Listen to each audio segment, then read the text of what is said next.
नमस्कार दोस्तों, आपका स्वागत है आपके अपने चैनल जिम टिप्स और ट्रिक्स और रोचक कहानियां।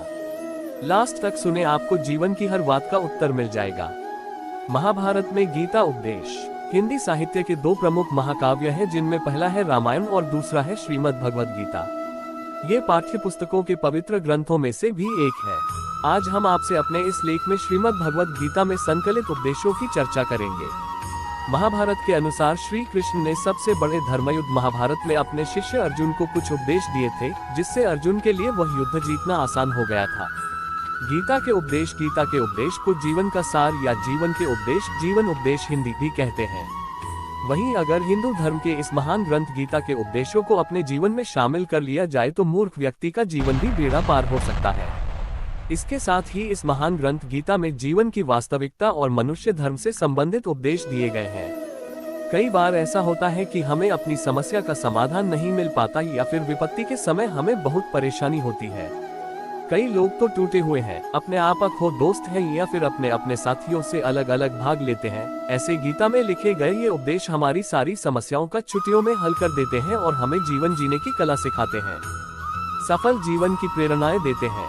श्री कृष्ण ने महाभारत के युद्ध में भगवान अर्जुन को गीता का उपदेश दिया था, जिसे सुनते हुए अर्जुन को ज्ञान की प्राप्ति हुई थी। वहीं ये गीता का उपदेश युद्ध भूमि में स्थापित अर्जुन के लिए नहीं है, बल्कि यह संपूर्ण मानव जाति के लिए है और यह उपदेश एक तरह से लोगों के जीवन में सफलता दिलाने के लिए अचूक मंत्र भी है। आइए जानते हैं गीता सार के बारे में, जो इंसान के अंदर मन की उठापटक को शांत कर उसे सफल जीवन जीने में सहायता करता है। मानव शरीर अलौकिक और आध्यात्मिक है। गीता के श्लोक में भगवान श्री कृष्ण ने मनुष्य के शरीर को एक कपड़े का टुकड़ा बताया है, यानी एक ऐसा कपड़ा जो आत्मा हर जन्म में ढलती है। यानी मानव शरीर आत्मा का अल्प वस्त्र है, जो हर जन्म में बदला जाता है। इसका काम यह है कि हमें शरीर से नहीं बल्कि आत्मा से व्यक्ति की पहचान करनी चाहिए। जो लोग मनुष्य के शरीर से रचित होते हैं या फिर मनुष्य के अंदर मन को कोई तत्व नहीं होते हैं, ऐसे लोगों के लिए गीता का उपदेश ये बड़ी सीख देने वाला है। जीवन का एकमात्र सत्य है, वो है मृत्यु। गीता सार में श्री कृष्ण ने कहा है कि प्रत्येक मनुष्य के जीवन का आधार जन्म मरण के चक्र को जानना अत्यंत आवश्यक है, क्योंकि मनुष्य के जीवन का सार एक ही सत्य है और उसकी मृत्यु है। क्योंकि जिस इंसान ने इस दुनिया में जन्म लिया है, उसे एक दिन इस दुनिया को छोड़कर जाना ही है और यही इस दुनिया का अटल सत्य है। लेकिन इस बात पर भी कोई मुहर नहीं लग सकती कि हर इंसान अपने आप में ही जीवित रहता है। अर्थात मनुष्य के जीवन की अटल सच्चाई से वास्तविक होना मनुष्य की वर्तमान खुशियों को भी बुरा कर देता है। इसलिए किसी भी तरह का डर नहीं रखना चाहिए, क्रोधित होना चाहिए, क्योंकि क्रोध से व्यक्ति का नाश होता है। श्री कृष्ण में गीता के उपदेश में कहा गया है कि क्रोध से भगवान का जन्म होता है और भ्रम से बुद्धि का विनाश होता है। वहीं जब बुद्धि काम नहीं करती तब बुद्धि नष्ट हो जाती है और व्यक्ति का नाश हो जाता है। इस प्रकार हर व्यक्ति को अपने अस्थिर पर भौतिक व्यवहार करना चाहिए, क्योंकि क्रोध भी जन्म लेता है। इंसान टूटने में कई बार ऐसे काम करते हैं जिससे उनका काफी पतन हो जाता है। वहीं अगर क्रोध पर फिजियोलॉजी नहीं की गई तो इंसान कई गलत कदम उठाता है। साथ ही जब क्रोध की भावना मनुष्य के मन में पैदा होती है तो हमारा मस्तिष्क भी सही और गलत के बीच अंतर करना छोड़ देता है। इसलिए मनुष्य को सदैव क्रोध के दोषों से बचकर सदैव शांत रहना चाहिए, क्योंकि इसमें निर्णय लिया गया कि मनुष्य को गहरी क्षति पहुंचती है। व्यक्तिगत अपने कर्मों को नहीं छोड़ सकते। श्री कृष्ण ने गीता सार में बताया है कि कोई भी व्यक्ति अपने कर्म को नहीं छोड़ सकता, अर्थात जो व्यक्ति सामान्य समझ के कर्म में रहता है उसे उस मार्ग से निकालना ठीक नहीं है, क्योंकि वह ज्ञानवादी नहीं बन सकता।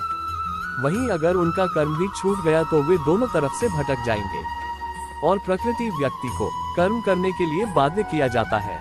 जो व्यक्ति कर्म से बचना चाहता है वह ऊपर से आता है तो कर्म छोड़ देता है, लेकिन मन ही मन डूबा रहता है। यानी जिस व्यक्ति का स्वभाव होता है वह वैसा ही अनुरूप अपना कर्म करता है। इंसान को देखने का नजरिया। गीता सार में मनुष्य को देखने की दृष्टि भी एक संदेश में दी गई है। इसमें लिखा है, जो ज्ञानी व्यक्ति ज्ञान और कर्म को एक रूप में देखता है उसी का नजरिया सही है, और जो अज्ञानी पुरुष होता है उसे ज्ञान नहीं होने के कारण वह हर एक चीज को गलत नजर से देखता है। इंसान को अपने मन को भौतिक विज्ञान में रखना चाहिए।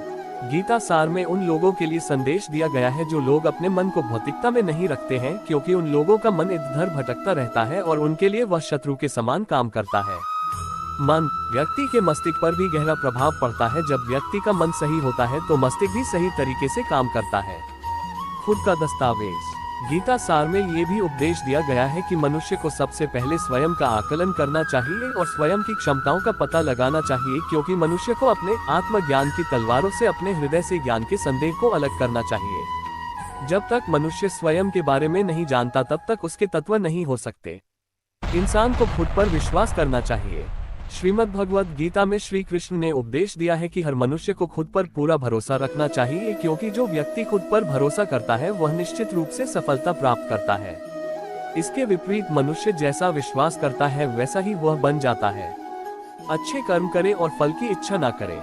जो लोग कर्म नहीं करते हैं और पहले से ही उन्हीं परिणामों के बारे में बताते हैं, ऐसे लोगों के लिए गीता सार का यह उपदेश बड़ी सीख देने वाला है। इसमें श्री कृष्ण ने कहा है कि मनुष्य को अपने अच्छे कर्म करने चाहिए और इसे अलग नहीं करना चाहिए, क्योंकि कर्म का फल हर मनुष्य को मिलता है। इसलिए इंसान को इस तरह की चिंता अपने मन में जगह नहीं चाहिए कि उसके कर्म का फल क्या होगा या फिर किसी काम को करने के बाद वह खुश रहेगा या नहीं। यानी कर्म करने के दौरान इंसान को इसके परिणामों के बारे में बिल्कुल भी चिंता नहीं करनी चाहिए और किसी भी काम को चिंता मुक्त करना चाहिए। मनुष्य की इंद्रियों का संयम ही कर्म और ज्ञान का लक्षण है। स्पष्ट है कि मनुष्य के मन में सुख दुख की स्थिति एक जैसी नहीं रहती। सुख में मनुष्य सबसे ज्यादा सक्रिय हो जाता है और दुख में वह डेमोक्रेट हो जाता है। इसलिए सुख और दुख दोनों में ही मनुष्य के मन की स्थिति समान होती है। वहीं जब मनुष्य सभी प्राणियों का त्याग कर फल की इच्छा के बिना कोई कार्य करता है तो उसी समय वह मनुष्य योग में स्थित हो जाता है। और जो मनुष्य अपने मन में वश में कर लेता है उसका मन ही उसका सबसे बड़ा मित्र बन जाता है, परंतु जो मनुष्य अपने मन में वश में कर पाता है वह मन ही अपना सबसे बड़ा मित्र बन जाता है। वहीं जो मनुष्य अपने अशांत मन को वश में कर लेते हैं उस परमात्मा की प्राप्ति होती है, और जिस मनुष्य को ज्ञान की प्राप्ति होती है उसके लिए सुख दुख, शून्य गर्मी और मन अपमान सब एक समान हो जाते हैं। ऐसा मनुष्य स्थिर चित्त और इंद्रियों को वश में करके ज्ञान परमात्मा को प्राप्त करके सदैव संतुष्ट रहता है। खुद पर पूरा भरोसा रखें और अपने लक्ष्य को पाने के लिए प्रयास करें। गीता सार के इस उपदेश को यदि कोई भी व्यक्ति अपने जीवन में धारण करे तो निश्चित है कि वह एक सफल व्यक्ति बन सकता है। जो लोग पूरे विश्वास के साथ अपने लक्ष्य को पाने का प्रयास करते हैं वह अपने लक्ष्य को ही निर्धारित करता है, लेकिन मनुष्य को अपने लक्ष्य को प्राप्त करने के लिए लगातार ध्यान देना चाहिए। तनाव से दूर रहने का संदेश। भगवान श्री कृष्ण ने गीता सार में कहा है कि लोगों को तनाव से दूर रहना चाहिए, क्योंकि तनाव से व्यक्ति सफल होता है। अपने काम को प्राथमिकता दे और इसे पहले करे। श्रीमद् भागवत गीता में श्री कृष्ण ने यह उपदेश दिया है कि पहले अपना काम करो और दूसरे का काम करो। वे लोग अक्सर रहते हैं, लोक में देवता है, सब एक ही भगवान की विभूतियां हैं। श्रीमद् भगवत गीता में भगवान श्री कृष्ण ने यह भी उपदेश दिया है कि सब एक ही भगवान की विभूतियां हैं। जो लोग भगवान के अलग अलग रूपों की पूजा करते हैं और उनकी अलग अलग शक्तियों में विश्वास रखते हैं, ऐसे लोगों के लिए ये जान लेना बेहद जरूरी है कि सभी एक ही भगवान की विभूतियां हैं। मनुष्य के गुण अच्छे और अवगुण भगवान की शक्ति के ही रूप हैं। इसका सार यह है कि लोक में देवता होते हैं, सभी एक ही भगवान की विभूतियां होती हैं। जहाँ पर पीपल की पूजा की जा रही है तो किसी पहाड़ को, कोई नदी को या समुद्र को, विभिन्न देवताओं का संयोजन कोई अंत नहीं है। लोग अपनी अपनी आस्था के अनुसार देवी देवताओं के अलग अलग स्वरूपों की पूजा करते हैं, लेकिन सभी एक ही भगवान की विभूतियां हैं। जो लोग भगवान का साथी मन से ध्यान लगाते हैं वह पूर्ण सिद्ध योगी माने जाते हैं। गीता सार में भगवान श्री कृष्ण ने यह भी उपदेश दिया है कि जो लोग सात्विक मन से भगवान की आराधना करते हैं और अपना पूरा ध्यान भगवान की भक्ति में लगाते हैं वे लोग पूर्ण सिद्ध योगी माने जाते हैं। साथ ही जो मनुष्य ईश्वर के सर्वसंबंध, अकल्पनीय, निराकार, अज्ञानी, अचल स्थित स्वरूप की पूजा करता है और अपनी इंद्र समर्थकों को वश में करके रखता है, सभी पर्वतों में समान भाव से रहते हुए सभी प्राणियों के हित में लगा रहता है, उस पर ईश्वर की कृपा बरती जरूर है। बता दे कि महाभारत के गीता सार में भगवान श्री कृष्ण ने अर्जुन से कहा था कि हे अर्जुन, अपने मन को मुझसे ही स्थिर कर और अपनी बुद्धि को युद्ध में ही शामिल कर सकता है। इस प्रकार निश्चित रूप से मुझ में ही सदैव निवास रहेगा।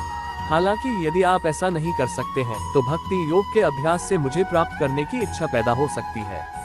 इस प्रकार मेरे लिए कर्मों को मेरी प्राप्ति रूपी परम सिद्धि प्राप्त करने की इच्छा होती है। अपने काम को मन लगाएं और अपने काम में खुशियां खोजें। जो लोग अपने काम को मन बनाए रखते हैं और अपने काम में खुशी ढूंढते हैं वे लोग निश्चित ही सफलता प्राप्त करते हैं। वहीं दूसरी तरफ कई लोग ऐसे भी होते हैं जो किसी काम को समझकर उस काम को सिर्फ करने की कोशिश करते हैं। ऐसे लोग किसी काम को छोड़कर नहीं कर पाते हैं और अपनी जिंदगी में पीछे रह जाते हैं। किसी भी तरह की अधिकता इंसान के लिए बन सकता है बड़ा खतरा।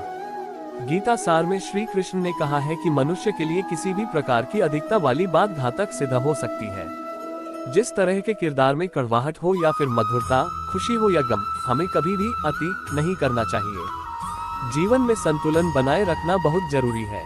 जब तक मनुष्य के जीवन में संतुलन नहीं बना रहता तब तक उसे सुख से अपने जीवन में संतुलन बनाए रखना चाहिए। नौकरानी नहीं खरीदे। श्री कृष्ण ने जो गीता बताए है वह उन लोगों के लिए है जो इस उपदेश के माध्यम से बड़ी सीख देते हैं। बता दे कि इंसान का काम उसे अन्य लोगों से दूर ले जाने वाले नकारात्मक नमूनों की तरफ ले जाता है। जो व्यक्ति अकेला रह जाता है, वहीं गीता में ये भी कहा गया है कि वीडियो क्लिप में फोटो ड्रॉप की तरह है, वसीयत से अपना व्यक्तिगत आदर्श ही नहीं दिखता।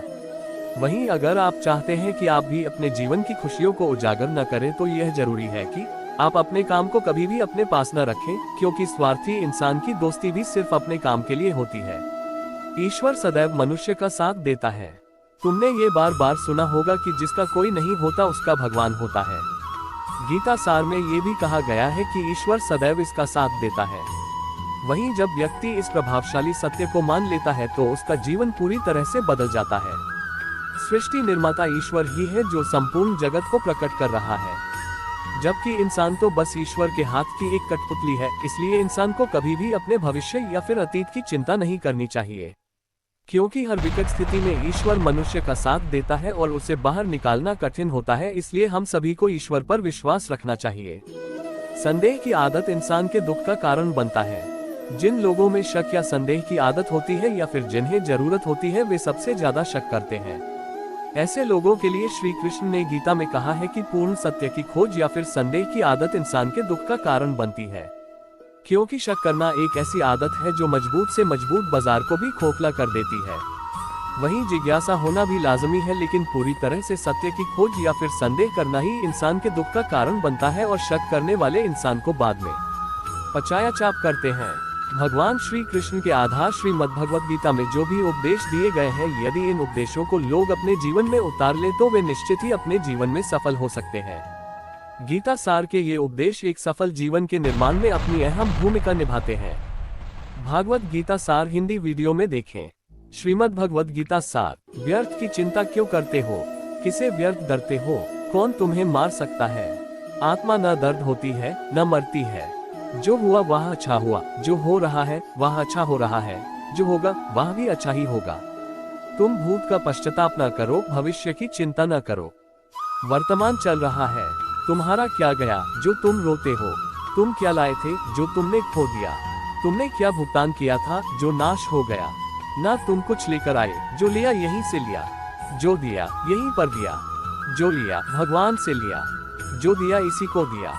खाली हाथ आए और खाली हाथ चले। जो आज तुम्हारा है कल किसी का था, परसों किसी और का होगा। तुम इसे अपना समझकर मगन हो रहे हो, बस यही प्रसन्नता तुम्हारे दुख का कारण है। परिवर्तन संसार का नियम है। जिसे तुम मृत्यु समझते हो वही तो जीवन है। एक क्षण में तुम करोड़ों के स्वामी बन जाते हो, दूसरे ही क्षण में तुम दरिद्र हो जाते हो। मेरा तेरा, छोटा बड़ा, अपना पराया मन से मिटा दो, फिर सब तुम्हारा है, तुम सबके हो। ना ये हिस्सेदार तुम्हारा है ना तुम हिस्सेदार के हो।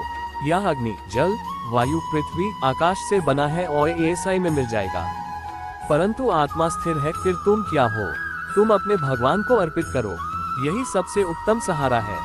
जो इसके सहारे को जानता है वह भय, चिंता, शोक से सर्वदा मुक्त है। जो कुछ भी तू करता है उसे भगवान को अर्पण करके चला। ऐसा करने से सदा जीवन मुक्त का आनंद अनुभव होगा। लाइक करें, सब्सक्राइब करें।